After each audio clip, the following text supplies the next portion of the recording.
Ensuite, l'auteur nous parle de l'entre-deux-guerres, où le gouvernement était principalement composé de banquiers et de financiers. Il y a carrément la Libre Belgique, et oui, à l'époque, il me semble qu'il faisait un peu de journalisme, qui écrivit, je cite, que le public en avait assez que certains groupes financiers aient une influence occulte et parfois avouée sur la gestion du pays. Donc imaginez-vous un média écrire ça en 2025, c'est impossible. C'est impossible, tout simplement parce que ces gens-là détiennent les médias. Et je pense ne rien vous apprendre. Et dans ce cas présent, de eux entre l'entre-deux-guerres, il s'agissait d'un seul groupe financier, celui de la Société Générale. Et oui, rappelez-vous, le premier groupe entrepreneurial, enfin bancaire, financier de Belgique, qui avait été créé sous le roi Guillaume II de Hollande et qui avait ensuite été récupéré par la famille Meus, il me semble. Donc voilà, ensuite il explique le nouveau gouvernement. Le nouveau gouvernement ne comptait pas moins de banquiers que le précédent. Les liens entre la politique et le monde des affaires avaient atteint un sommet. 7 ministres sur les 13, dont 5 extra-parlementaires, cumulaient ensemble 60 mandats dans des sociétés privées. Puis plus tard, on voit qu'il y a eu des histoires d'évaluation du franc et le gouvernement était soupçonné. Donc en 1936 fut mis sur pied une commission d'enquête parlementaire pour déceler les responsables de la dévaluation et surtout ceux qui en avaient profité. Une procédure judiciaire fut même ouverte contre eux. Les partisans de la dévaluation se trouvaient partout, aussi bien parmi les professeurs d'économie que parmi les industriels, les banquiers, les hommes d'affaires. La campagne pour la dévaluation fut fortement encouragée dans les milieux du Boerenbond, mais aussi par la Banque de Bruxelles. Selon Marie-Rose Tielemans, les partisans les plus ardents d'une dévaluation se trouvaient parmi les exportateurs, et surtout à la Chambre de commerce d'Anvers. Mais ce n'est pas tout, parce qu'ici on va voir l'hypocrisie des politiques, et on va voir qu'elle n'est pas récente, ça date de la nuit des temps. Alors, Émile Francqui avait personnellement mené une campagne contre la dévaluation. Mais l'enquête parlementaire révéla que Charles Fabry, directeur de la Société Générale, avait beaucoup gagné en spéculant, tant en son propre compte que pour celui d'Émile Francqui. Donc le mec, il fait une campagne contre la dévaluation, mais en même temps il spécule grâce à cette même dévaluation. Donc, Henrik de Man écrit dans son autobiographie à propos de Charles Fabry, je cite, « Son avarice était proverbiale, et il semble avoir eu un désir presque physique des métaux précieux. Il doit en même temps avoir été possédé par une volonté de puissance exceptionnellement forte et par une véritable manie de la spéculation. » Qui était cet homme ? Charles Fabry naquit à Huy en 1874. Bref, je ne vais pas lire toute son histoire. Mais ce n'est pas tout dans les histoires de spéculation, car plus tard, on lit dans le rapport judiciaire concluant l'enquête sur la dévaluation, je cite, « Les experts ont constaté que dans la comptabilité de la banque Cassel & Cie, à Bruxelles, il existe un numéro de compte anonyme. Il y en avait en débit de ce compte, le 15 du 1 1934, un achat à terme de 20 lingots d'or, représentant une valeur de 6 145 000 de francs belges. Après une enquête approfondie auprès de Cassel & Cie, il est apparu que le titulaire du compte numéro 50 mentionné ci-dessus est Charles Fabry. En mars 1935, on constate à la même banque un autre achat d'or, à terme cette fois pour le compte de Fabry & Co. La banque Fabry & Co était en outre titulaire d'un compte chez les agents de change Peyton & Co à Bruxelles. Ce compte portait le nom de Grosjean. Et on y avait trouvé diverses opérations, tant pour Fabry & Co que pour Charles Fabry personnellement. En janvier et février 1935, Fabry avait souscrit pour 110 000 $ d'emprunts belges. En outre, Fabry avait encore fait des achats d'or via la Banque du Congo belge dont il était administrateur. Dans une note manuscrite qui se trouve dans la correspondance de Max Léo Gérard, on peut lire qu'un certain Silberfeld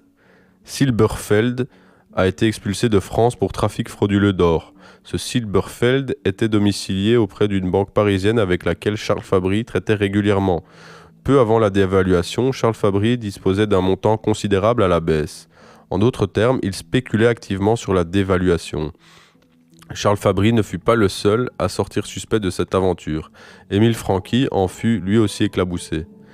Lui aussi aurait gagné à la dévaluation. Charles Fabry était le banquier personnel d'Émile Francqui.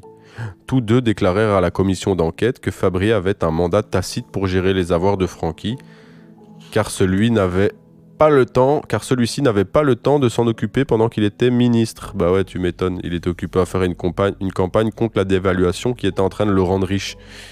Tu m'étonnes qu'il n'avait pas le temps. Je recommence. Fabry ne devait pas lui rendre de compte à ce propos. Donc Fabry travaillait pour lui, mais il ne devait pas lui rendre de compte. Non. Je continue. Le gouverneur de la Société Générale doit avoir eu une confiance aveugle envers son directeur, qui était en même temps un banquier privé. La banque Fabry de Launeux existait encore. Entre parenthèses. Cette confiance était tout de même assez surprenante car la réputation de Fabry n'était pas inconnue. Georges Tenis n'avait-il pas démissionné en 1932 de son poste de directeur de la Société Générale? Un fait fort rare, parce qu'il désapprouvait les pratiques de Fabry. Pour se disculper, Fabry raconta que Van Zeeland, Francqui et lui-même avaient des intérêts dans un syndicat qui avait été créé pour tirer profit de la dévaluation du franc belge. Et il ajouta que son compte était chez, attention, Mendelssohn, tandis que Van Zeeland était client chez Samuel Montag à Londres. Bon, ça commence avec les Samuel et les Mendelssohn et les... Attention. Je continue. Les services secrets britanniques connaîtraient l'existence du compte de Van Zeeland et l'Angleterre aurait ainsi un moyen de pression sur la politique de Van Zeeland. Tout cela paraît un peu fort et pourtant, ce n'était pas entièrement faux. Fabry avait effectivement des intérêts à la banque Mendelssohn à Amsterdam. En 1935, le gouvernement avait du reste souscrit à un emprunt à l'étranger. Le prêt fut accordé par un consortium bancaire composé de deux banques hollandaises et d'une banque suisse. Le représentant du consortium était Mannheimer, un spéculateur acharné. Son correspondant en Belgique était Charles Fabry. Mannheimer, donc ça s'écrit avec 2 N, 1 H, dirigeait la banque Mendelssohn. Grâce à l'apport de cet emprunt, le Trésor belge, sous la responsabilité d'Émile Francqui, avait remboursé une dette à la Caisse d'épargne et à la Caisse des reports. Donc, j'ouvre une parenthèse ici. Donc, le syndicat qui avait été créé pour tirer profit de la dévaluation, c'est celui-ci. C'est la Caisse d'épargne et la Caisse des reports, à mon avis, via lequel ils ont fait des gains, grâce à l'aide de Mannheimer et sa banque Mendelssohn. Le président et principal actionnaire de cette caisse de report était Charles Fabry, qui, avec le montant qui lui était remboursé, se mit aussitôt à spéculer sur la dévaluation, et ce pour le compte d'Émile Francqui. Ce n'est pas fini, je continue. S'il a dit la vérité concernant les pleins pouvoirs qu'il lui aurait donnés, il peut avoir ignoré les agissements de Fabry. Mais Francqui a-t-il dit la vérité à ce propos? La question reste ouverte. Francqui mourut le 16 novembre 1935 alors que la commission d'enquête n'avait pas encore achevé ses travaux. Certains n'excluent pas l'hypothèse d'un suicide. Mais cela non plus n'est pas prouvé. Il est possible que Fabry ait grossièrement abusé de la confiance de Francqui. Les archives personnelles de Francqui relatives à cette période ont disparu. Il y avait certainement quelque chose de peu clair dans le compte de Francqui. Une telle disparition d'archives ne peut que renforcer les soupçons. Bah oui, surtout avec des Mendelssohn, Mannheimer, ça rajoute quelques petits soupçons. Effectivement. L'oligarchie qui avait dirigé notre pays pendant 19 siècles n'avait pas été affaiblie par l'instauration du suffrage universel. Qui a fait faillite en fait suite à la faillite de la banque Mendelssohn. Donc ils étaient directement liés. Et parce que la caisse de report avait en effet confié des montants importants à la banque Mendelssohn. Donc oui, il rendait l'appareil, comme on dit, à ce bon vieux Mannheimer. Donc voilà, on voit les liens entre la finance et on voit que des gens qui sont censés s'occuper de la bonne santé économique du pays s'enrichissent en spéculant sur la dévaluation avec des hommes portant des petits chapeaux. Donc voilà quoi. Ensuite, il nous explique que Fabry n'était pas simplement un personnage pittoresque, il était banquier, directeur de la Société Générale. Donc je vous rappelle que c'est la plus grande holding du pays, de la Belgique, et membre de très nombreux conseils d'administration. En 1930, il exerçait 40 mandats, dont plus de la moitié dans des banques, mais il était aussi administrateur de la compagnie du Katanga, de la Société métallurgique de la Sambre-et-Moselle, où son frère Henri est également administrateur. Les banquiers faisaient et défaisaient les gouvernements. Même s'il y a encore beaucoup plus à dire sur cette période, une chose est claire, l'oligarchie, qui avait dirigé notre pays pendant 19 siècles, n'avait pas été affaiblie par l'instauration du suffrage universel. Je répète, l'oligarchie, qui avait dirigé notre pays pendant 19 siècles, n'avait pas été affaiblie par l'instauration du suffrage universel. Et si vous pensez que quelque chose a changé en 2025, regardez simplement les bénéfices que tirent certaines multinationales comme AB InBev. Regardez un peu les cadeaux que l'État lui font, pendant qu'on vous dit que vous n'aurez pas de pension ou bien que vous l'aurez à 70 ans. Ensuite, l'auteur passe sur la Seconde Guerre mondiale, où il explique que les grandes fortunes belges ont encore collaboré. Certains avaient de grandes sympathies pour l'idéologie nazie, mais c'est pas un secret puisqu'on sait que le roi Léopold III lui-même a collaboré avec les nazis, et pas par obligation, puisque l'armée belge avait refusé, mais lui avec une partie de l'armée, il a décidé de changer d'avis, enfin d'être contre leur avis, donc voilà. Et l'auteur nous dit, je cite, « Mais les condamnations furent légères, oui, car il y a eu des affaires en justice contre les collaborateurs, mais bon, c'était des énormes fortunes, donc bonne chance pour gagner en justice contre eux. » Donc je cite, il dit « Les condamnations furent légères. En comparaison, les petits collaborateurs étaient beaucoup plus lourdement condamnés pour des délits moins graves. Mais la politique économique de la grande industrie n'était pas considérée comme de la collaboration. » Donc une fois de plus, les petits, pour des délits moins graves, on va leur taper dedans. Mais quand c'est les grosses fortunes, non, la politique économique de la grande industrie n'est pas considérée comme de la collaboration. Donc on a des gens qui décident qu'est-ce qui est considéré comme de la collaboration et qu'est-ce qui ne l'est pas. Plus tard, l'auteur nous parle d'Albert Frère. Il a tout un chapitre à son effigie. Ceux qui ne connaissent pas Albert Frère, allez vous renseigner. Je ne vais pas vous lire tout le chapitre parce qu'il est assez long. Cet homme est omniprésent et il a fait une tonne de choses. Mais le passage intéressant, c'est quand il parle de la holding qu'il a créée, ou bien dans laquelle au moins il est actionnaire majoritaire, lié à Paribas et lié au Warburg aussi, et lié à la Power Corporation. Et la Power Corporation, c'est une entreprise canadienne qui a financé la campagne électorale du Premier ministre canadien Trudeau. C'était le père du Trudeau qui est au pouvoir maintenant au Canada. Donc on voit les liens internationaux entre une élite financière déjà à l'époque, quoi. Et ce ministre, il avait changé la loi. Pourquoi ? Parce que la banque Bruxelles-Lambert était énormément endettée suite à des spéculations qui avaient foiré. Donc voilà, les banques spéculent. Donc quand une banque spécule, c'est toujours au détriment des peuples. Ils ne spéculent pas sur des autres banques en général. Ils spéculent sur des choses qui touchent directement la vie active des petites gens comme nous. Et donc, il nous explique que ensuite De Clercq devient un homme très apprécié au quartier général de la banque Bruxelles-Lambert. Bah oui, tu m'étonnes. Désormais, grâce au capital rassemblé, la banque pouvait à présent s'en servir pour payer ses dettes. Ah oui, voilà, ça aide d'avoir des amis ministres.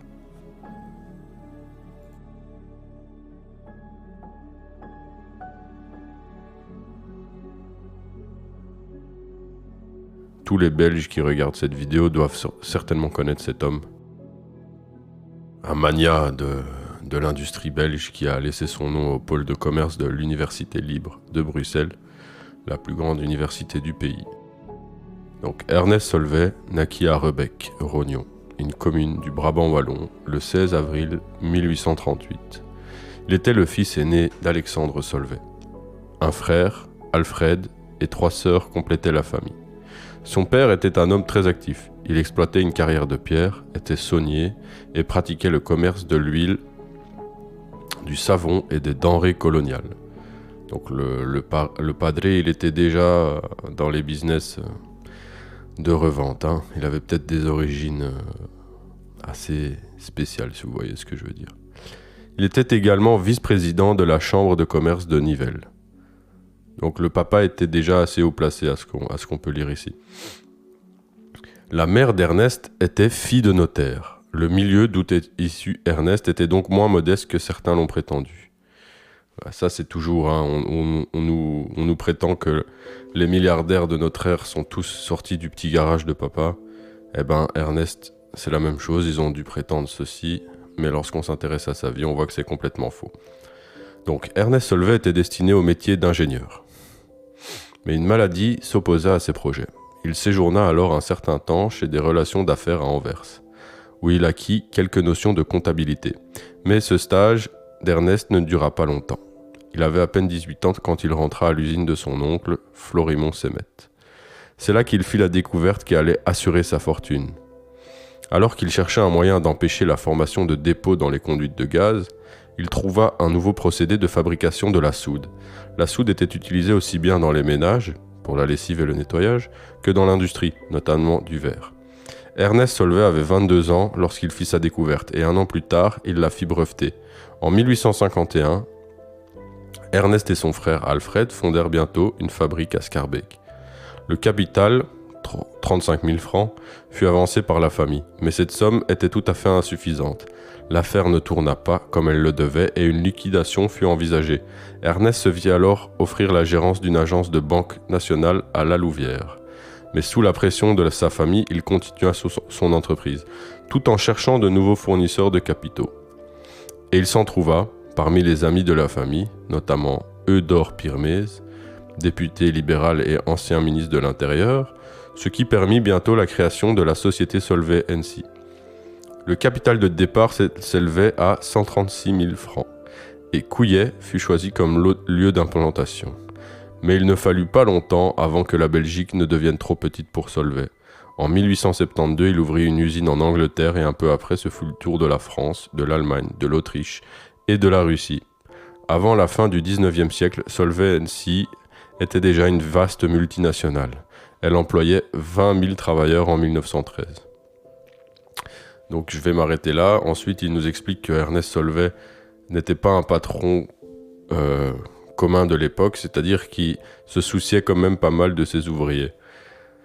C'est un peu bizarre parce que quand on sait que c'était un grand franc-maçon, c'est un peu étonnant qu'il se soucie des autres. Et donc voilà, il nous explique qu'il a même ouvert une mutuelle, qu'il a fait de la politique aussi. Il nous explique que il était très proche du roi aussi. Voilà, il nous explique aussi que la famille Solvay c'est liée à la famille Boel, qui est aussi une grande famille de très riches Belges. Ensuite, il y a un chapitre sur son fils, où il nous est expliqué qu'il avait des idées extrêmement à droite et qu'il a travaillé avec les nazis, qu'il a financé une usine nazie à la hauteur de 500 000 Reichsmark. Et en Italie, il a financé Mussolini, 50 000 $. C'est ce qu'annonçait le Corriere della Sera en 1935. Donc voilà, le fiston, il était dans tous les coups fourrés. Dans le chapitre sur Solvay aussi, on nous apprend que lui, il ne faisait que s'occuper de son entreprise chimique de soude, et qu'ensuite, à sa mort, la famille a diversifié. C'est souvent comme ça, on le voit dans le livre, c'est lorsqu'un membre de la famille crée la richesse à partir d'une exploitation, ou bien d'un seul domaine, on va dire, eh ben, les descendants multiplie toujours les sources de revenus. Bon, ça, je pense que c'est un peu naturel. Voilà, dans le livre, il y a énormément d'informations sur les différentes grandes familles de Belgique. Il y a un moment où on nous parle de la famille Boel. Je ne m'arrête pas dessus dans cette émission, mais ça aurait peut-être pu en valoir la peine. Je vais juste vous citer un passage dans les notes de l'auteur qui nous explique que la belle-mère de Paul Boel a été pendant de longues années la dame d'honneur de la reine Elisabeth. Donc c'est un peu pour vous montrer à quel niveau étaient ces gens. Maintenant, je vais terminer l'émission avec l'épilogue de l'auteur et je finirai sur un petit avis de ma part, si ça vous intéresse. Donc, les grandes familles n'ont pas encore disparu de la réalité économique. Bien sûr, leurs puissances ont subi une certaine érosion. De grandes fortunes se sont souvent fondues ou dispersées après quelques générations.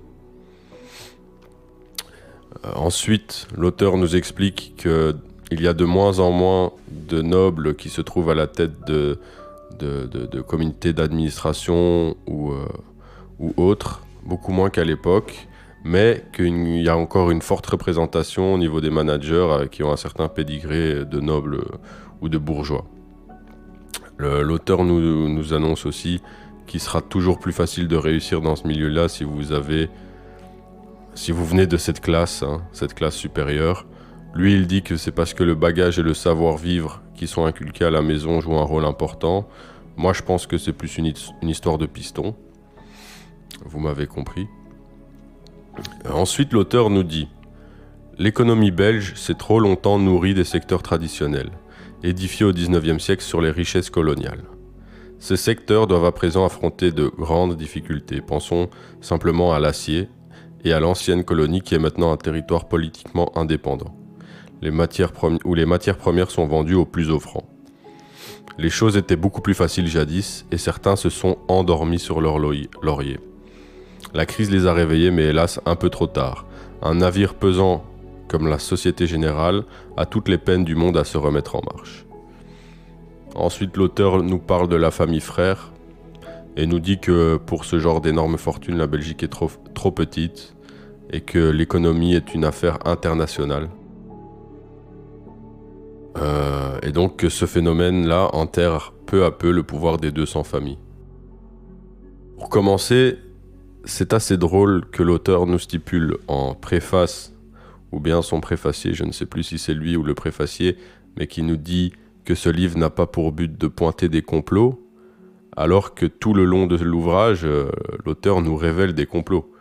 Quand un ministre spécule sur la baisse du franc belge, avec un banquier juif d'Amsterdam, je ne sais pas comment on peut appeler ça d'autre qu'un complot.